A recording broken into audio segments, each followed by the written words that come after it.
souvent, la tarification de l'eau est définie par le fournisseur d'eau ou la municipalité. Et la condition des personnes, des utilisateurs, n'est pas souvent pris en compte comme il faut. Donc une tarification sociale, c'est une tarification qui est adaptée aux conditions de vie des gens. Donc souvent dans les bidonvilles, on n'a pas forcément le même pouvoir d'achat que dans un centre-ville. Donc c'est une réflexion de savoir comment à l'échelle de la ville on peut faire payer un prix juste à la fois des personnes qui sont défavorisées et à des personnes qui ont les moyens de le payer correctement. Donc il y a des moyens déjà qui existent, par exemple une sorte de solidarité entre les utilisateurs et des aides ou des choses comme ça. Il y a des mécanismes financiers qui existent. Après, il y a aussi des préjugés sur lesquels il faut se battre, mais il y a des moyens financiers qui existent.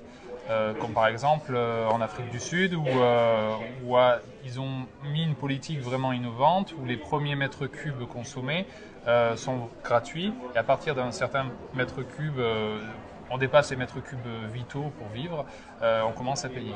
Donc c'est vraiment une application concrète de ce qui peut être fait quand le gouvernement ou quand les pouvoirs politiques le souhaitent vraiment. Le principal frein de la tarification sociale, c'est qu'elle peut être efficace que quand il y a une vraie collaboration de toutes les parties prenantes. Donc à la fois l'organisme de régulation comme la municipalité ou le gouvernement, bien évidemment le fournisseur d'eau, que ce soit privé ou public, et les utilisateurs. Et l'idée, c'est que pour qu'on arrive à quelque chose, il faut prendre en considération les intérêts et les contraintes de chacun et réfléchir à une solution globale.